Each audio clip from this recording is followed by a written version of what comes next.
말씀 선포의 시간입니다. 말씀 선포하기 앞서서 잠시 제가 준비한 영상이 하나가 있는데요. 영상 하나를 보시고 말씀을 계속 이어가도록 하겠습니다. 여러분 예수 그리스도를 믿으십니까? 진짜요? 확실하게 믿으십니까? 예. 조금 전에 저희가 봤던 그 동영상은요, 예수님께서 자신의 몸을 버리고 이 땅에 오셨던 그 모습들을 의인화시켜서 접시가 깨어지고 그리고 여러 가지 사물들을 이용해서 만들어진 그러한 영상입니다. 자, 조금 전에 봤던 그 영상처럼 예수님께서 자신의 몸을 버리고 이 땅에 오셔서 우리를 구원하셨다는 것을 믿으십니까? 진실로 믿으십니까? 그렇다면 그 믿음으로 여러분들은 무엇을 하고 계십니까? 그냥 믿고 마는 겁니까? 나는 예수님 믿으니까 끝났어. 이제 난 다 됐어. 나 이제 구원받을 거야. 그러고 끝나는 겁니까? 혹여나 나는 아직 믿음이 없어서 잘 모르겠는데요? 라고 생각하시는 분이 계실까요? 자, 그러면 이제 이야기를 한번 풀어가 보도록 하겠습니다. 자, 아주 먼 옛날에 너무나도 힘들고 어렵게 살아가던 그러한 사람들이 있었습니다. 그들은 땅을 빼앗기고 그리고 고향에서도 쫓겨나서 유랑의 생활을 하던 적도 있었습니다. 어떤 이들은 사람들에게 세금을 받아서 죄인 취급을 받으면서 살아갔던 사람들도 있고요. 어떤 사람은 어부가 되어서 고기를 잡고 그 고기로서 생계를 이어나가던 사람도 있었습니다. 그리고 어떤 이는 공부를 열심히 해서 사람들에게 총만 받는 그러한 인물이 되었던 사람도 있었고요. 또 어떤 사람들은 태어날 때부터 장애가 있어서 몇십 년 동안 너무나도 아프게 그리고 환자로서 살아갔던 사람도 있었습니다. 그리고 또 다른 어떤 여인은요, 돈을 벌 수 없어서 자신의 몸을 팔아서 생계를 유지해야 하는 그런 비천한 삶을 살던 사람도 있었습니다. 어떤 이는 키가 작고 못생겨서 세상에서 따돌림을 받으면서 살기도 했습니다. 또 어떤 이는 자수성가하여 아주 돈 많은 부자로 살아가는 사람도 있었습니다. 그들은 나름대로 자기의 삶을 살아가고 있었고 자기의 미래를 꿈꾸며 살아가고 있었습니다. 대부분의 사람들이 아주 소박한 마음으로 살아가고 있었죠. 꿈은 달랐지만 같은 세상에서 살면서 같이 부대끼면서 살아가고 있습니다. 이들에게는 믿음이 있습니다. 바로 여호와 하나님을 믿는 믿음입니다. 먼 조상 때부터 전해 내려오는 책에 쓰여진 것을 믿으면서 하루하루를 생활합니다. 그 책에 적힌 대로 하라는 것만 하고 그리고 하지 말라는 것은 하지 않으면서 살았습니다. 그리고 그 책에는 이런 말도 적혀 있습니다. 건축자가 버린 돌이 집 모퉁이의 머릿돌이 되었나니 이는 여호와께서 행하신 것이요 우리 눈에 기이한 바로다. 그리고 또 그 책에는 이런 글도 쓰여져 있죠. 주 여호와의 영이 내게 내리셨으니 이는 여호와께서 내게 기름을 부으사 가난한 자에게 아름다운 소식을 전하게 하려 하심이라. 나를 보내사 마음이 상한 자를 고치며 포로된 자에게 자유를, 갇힌 자에게 노임을 선포하며 여호와의 은혜의 해와 우리 하나님의 보복의 날을 선포하여 모든 슬픈 자를 위로하되. 누군가가 집 모퉁이의 머릿돌이 된다고 합니다. 그리고 누군가가 여호와의 영이 내려와서 누군가가 여호와의 은혜의 해와 보복의 날을 선포하고 모든 슬픈 자를 위로한다고 합니다. 그래서 그들은 이분을 기다리고 있었습니다. 일명 구원자, 메시아 그리스도이십니다. 그러던 어느 날 그들에게 한 청년이 나타났습니다. 나이는 한 30이 됐을까요? 그 청년이 그들에게 나타나서 이렇게 얘기를 합니다. 내가 너희를 사람을 낚는 어부가 되게 하리니 나를 따라오너라. 그 옆에 앉아있는 너도 나를 따라오너라. 그리고 그들에게 이것저것 말씀을 해주십니다. 병자가 다가오면 그들을 치유해 주시기도 하고요. 너는 구원받았다 라고 말씀을 해주시기도 합니다. 그러면 기적처럼 그들이 나았고 일어섰으며 뛰어갔습니다. 그래서 그들은 이분을 메시아로, 그들의 왕으로 모시게 됩니다. 그렇게 열심히 그분을 따라다니면서 그들은 많은 것을 배우게 되는데요. 내가 더 높은 자리에 올라갈 거야 라며 자리 싸움까지 하면서 이분이 우리를 그 높은 자리에 올려놓으실 수 있는 아주 높은 분이실 거야 라고 믿게 됩니다. 가장 히트를 친 것은 무엇이냐면요, 성인 남성만 5,000명이 넘는 사람들을 떡 5개와 물고기 2개로 먹이신 그러한 사건도 있었고, 바람이 너무나도 심하게 불어 배가 휘청휘청, 그 배가 뒤집어질 것 같은 그러한 상황 속에서도 너 잠잠해 라는 그 말 한마디로 온 세상을 잠잠히 만드셨던 그러한 일도 있었습니다. 정말로 믿을 수 없는 일이지만 그들의 눈앞에서 일어났기 때문에 믿지 않을 수가 없었습니다. 그러던 어느 날 그분이 조용히 그들에게 이야기를 하십니다. 이렇게요. 내가 고난을 받고 죽임을 당하고 제3일에 나타날 것이다.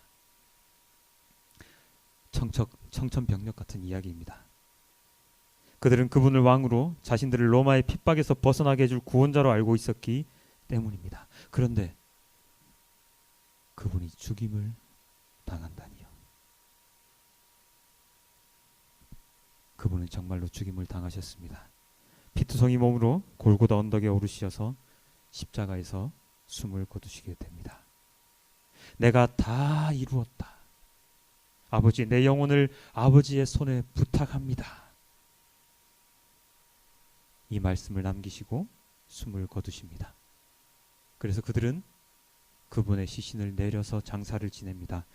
오늘날로 치면 국회의원격인 공회원인 아리마대 요셉이 사놓았던 무덤에 그분을 모십니다.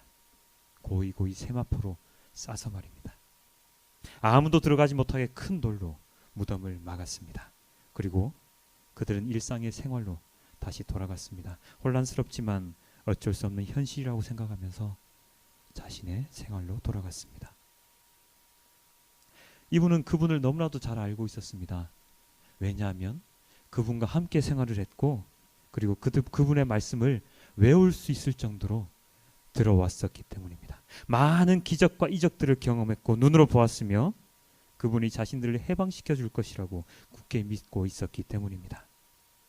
그런데 그분의 죽음 앞에 그들은 모든 것을 잊고 말았습니다. 그분의 죽음으로 그들의 모든 기억력과 그리고 경험들은 잊혀져 갈 수밖에 없었습니다. 그래서 그들은 아무것도 알지 못했습니다. 알지 못합니다. 그들은 과연 무엇을 알지 못할까요?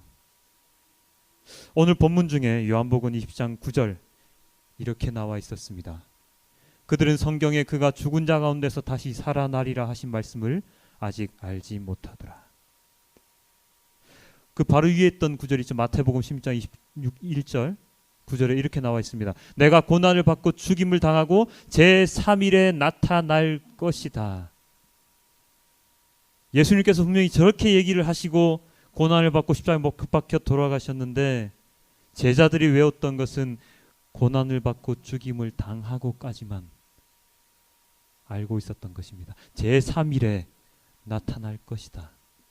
이 말씀을 제자들은 알지 못했습니다. 아니, 잊고 있었습니다. 또 알지 못한 것이 하나 더 있습니다. 요한복음 20장 14절입니다. 이 말을 하고 뒤로 돌이켜 예수께서 서 계신 것을 보았으나 예수이신 줄은 알지 못하더라. 예수께서 서 계신 것을 봤지만 그분이 그분인 줄을 알지 못했습니다. 부활하신 예수님인지를 알지 못했습니다. 언제 깨달을까요? 예수님께서 마리아야 라고 부르실 때 깨닫습니다. 아, 라보니, 아, 선생님이셨군요. 여러분께 다시 한번 물어보겠습니다. 여러분은 예수 그리스도를 믿으십니까? 아니, 예수 그리스도를 아십니까? 왜 아까는 자신 있게 대답하셨는데 왜 이렇게 말씀 안 하세요? 예수 그리스도를 따랐고 예수 그리스도의 말씀을 들었으며 예수 그리스도의 모든 기적과 이적을 행했던 그 제자들조차도 예수 그리스도께서 제3일에 나는 살아나리라 말씀하신 것을 믿지 못하고 무덤에 고이 모셔놓고 예수께서 뒤에 나타나신 것을 보고도 그분인지 알지 못했던 사람이었습니다. 그런데 우리는, 여기 앉아 계신 여러분들은 예수 그리스도를 믿으십니까? 예수 그리스도 알고 있다고 자신하십니까? 한 번도 예수 그리스도 보신 적도 없잖아요.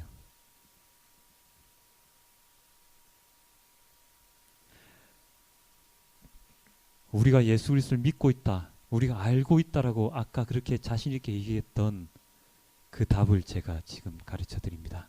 우리 고린도전서 15장 1, 2절의 말씀입니다. 우리 함께 읽어볼까요? 이거는 시작. 형제들아, 내가 너희에게 전한 복음을 너희에게 알게 하노니 이는 너희가 받은 것이요 또 그 가운데 선 것이라.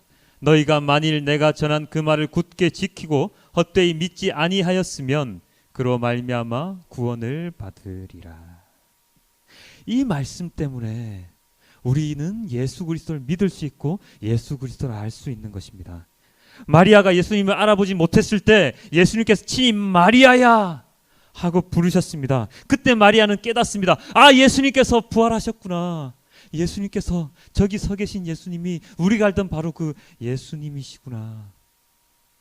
우리는 이 바울의 이 말을 통하여 예수 그리스도를 알 수 있습니다. 믿을 수가 있습니다. 이 바울이 우리에게 전한 하나님 아버지의 말씀을 통하여 우리는 예수 그리스도를 믿습니까? 라고 얘기했을 때 아멘 하고 자신 있게 얘기할 수 있는 것입니다. 근데 그 전제 조건이 있죠. 그 전제 조건 바로 이것입니다. 그 말을 굳게 지키고 믿으라. 내가 전한 그 말을 굳게 지키고 헛되이 믿지 아니하였으면, 헛되이 믿지 아니하였으면, 정말로 굳게 믿었으면 너희들은 구원을 받으리라. 마리아가 깨달았던 것처럼, 도마가 예수님이 부활하셨을 때 내 옆구리에 손을 넣어 보아라 했을 때 넣어보고 예수님인 줄 알았던 것처럼, 그리고 베드로가 예수님께서 부활하신 것을 다시금 깨달았던 것처럼 우리는 이 말씀을 통하여서 예수 그리스도께서 부활을 하셨고 우리가 예수 그리스도를 믿으며 12제자만큼 예수 그리스도를 안다고 자신할 수 있는 것입니다. 자, 이제 여러분께 다시 한번 묻겠습니다. 여러분들 예수 그리스도를 믿으십니까? 예. 예수 그리스도를 아십니까? 예. 자신 있게 여러분들은 이제 아멘, 아멘 하셔도 됩니다. 예수 그리스도의 부활을 우리에게 가르쳐 주었던 이 바울 사도의 말, 이 말을 통하여 우리는 예수 그리스도의 십자가에 돌아가심, 예수 그리스도의 부활을 믿을 수 있는 것입니다.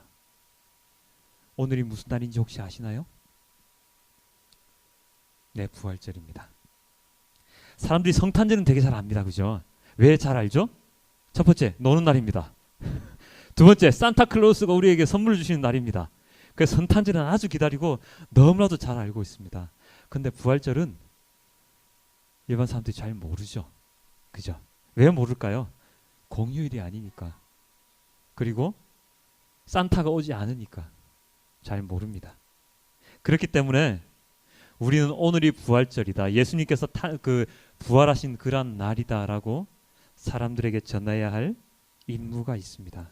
오늘 예수님께서 부활하셨어요. 부활하셨어요. 우리 마리아가 무덤에 갔을 때 예수 그리스도를 보고 깨닫고, 야, 예수님께서 살아나셨구나 라고 하면서 마리아가 달려가서 제자들에게 이렇게 얘기를 하죠. 막달라 마리아가 가서 제자들에게 내가 주를 보았다고 또 주께서 자기에게 이렇게 말씀하셨다 이르니라. 이렇게 마리아가 너무나도 헐레벌떡 뛰어가서 제자들에게 말한 것처럼 우리는 누구에게 말을 해야 되겠습니까? 이 세상 살아가는 사람들, 예수 그리스도의 부활을 알지 못하는 사람들, 예수 그리스도를 경험하지 못했던 사람들에게 달려가서 마리아가 제자들에게 했던 말처럼 우리는 이야기를 해야 합니다. 예수 그리스도께서 오늘 부활하셨어요.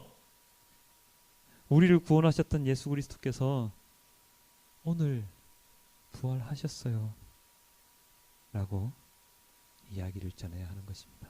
왜요? 우리가 먼저 알기 때문에, 우리가 먼저 깨달았기 때문에, 우리가 먼저 예수 그리스도가 누군지를 알기 때문에 예수 그리스도를 모르는 사람들에게 전해야 하는 것입니다. 무엇을요? 예수님의 부활을요. 예수님의 태어나심을요. 예수님의 십자가에 돌아가심을요. 이 모든 것을 합쳐서 우리 뭐라 그럽니까? 너무나도 기쁜 소식이라고 그러지 않습니까? 바로 복음이라고 그러죠. 이 기쁜 소식 복음을 하나님을, 예수 그리스도를 알지 못하는 사람들에게 전해야 하는 것입니다. 여러분 마음속에 혹시 예수 그리스도의 이 복음을 전하고 싶은 마음이 막 생기십니까? 야, 오늘 나는 이제 나가면 예수 그리스도 부활을 알릴 거야. 사람들한테 막 달려서 얘기할 거야. 그런 마음이 막 생기십니까? 예, 생기시는 분도 계실 거고 생기지 않으신 분도 있을 겁니다. 오늘 이 한마디 듣고 그런 마음이 생긴다면 기적이죠. 그죠? 이제껏 한마디도 안 하다가. 그렇지만 괜찮습니다. 이 부활절은요, 이 부활주일은 매년 있습니다. 매년 우리가 기념하는 날입니다. 주님께서 부활하셨던 날은 단 하루지만 주님께서 부활하신 그날을 기념하는 날은 매년 돌아옵니다. 그 매년 돌아올 때마다 여러 목사님들이, 여러 전사들이 예수님의 부활을 알려주실 겁니다. 그때마다 마음속에 야, 오늘은 내가 기필코, 다음 년에는 내가 기필코, 그 다다음에는 내가 기필코 사람들에게 부활의 소식을 알릴 거야. 그런 마음이 꼭 생겨날 것이라고 저는 믿습니다. 여러분들 마음속에 사람들에게 예수님의 그 모든 복음을 전하고 싶은 마음이 생겨나기를 하나님 아버지께 언제나 기도합니다. 예수님의 부활의 소식을 베드로가 고넬료에게 전했습니다. 오늘 읽은 사도행전 10장 34절에서 43절의 말씀이 바로 고넬료 집안의 예수 그리스도의 사건을, 복음을 전하는 베드로의 말씀이었습니다. 그리고 골로새서 3장 1절 3절에서 4절 사이에도 이런 말이 나와 있습니다. 이는 너희가 죽었고 너희 생명이 그리스도와 함께 하나님 안에 감추어졌습니다. 예수께서 죽으셨지만 부활하심으로 인하여 우리의 마음속에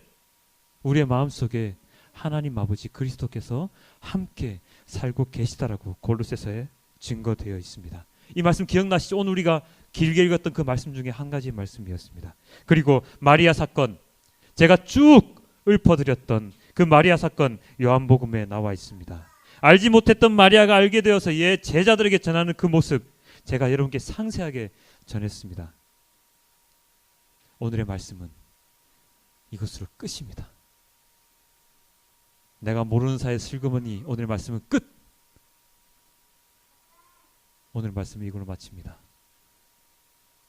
잊지 마십시오. 내가 무엇을 알고 있어야 하며 그리고 내가 무엇을 해야 하는지 알지 못하더라라고 성경에 나와 있는 그 마리아와 제자들이 깨우쳤던 것처럼 우리는 알지 못하지 아니하고 우리가 알기 때문에 무엇을 해야 하는지 여러분들이 오늘 마음속에 깊이 있게 심고 가야 할 것입니다. 우리 마지막으로 오늘 읽었던 사도행전 10장 39절 상반절 말씀과 그 사도행전 1장 8절의 말씀을 함께 읽으면서 오늘의 설교를 정말로 끝내도록 하겠습니다. 우리 사도행전 10장 39절 말씀입니다. 시작. 우리는 유대인의 땅과 예루살렘에서 그가 행하신 모든 일의 증인이라. 오직 성령이 너희에게 임하시면 너희가 권능을 받고 예루살렘과 온 유대와 사마리아와 땅끝까지 이르러 내 증인이 되리라 하시니라. 증인이 되십시오. 다 함께 기도하도록 하겠습니다.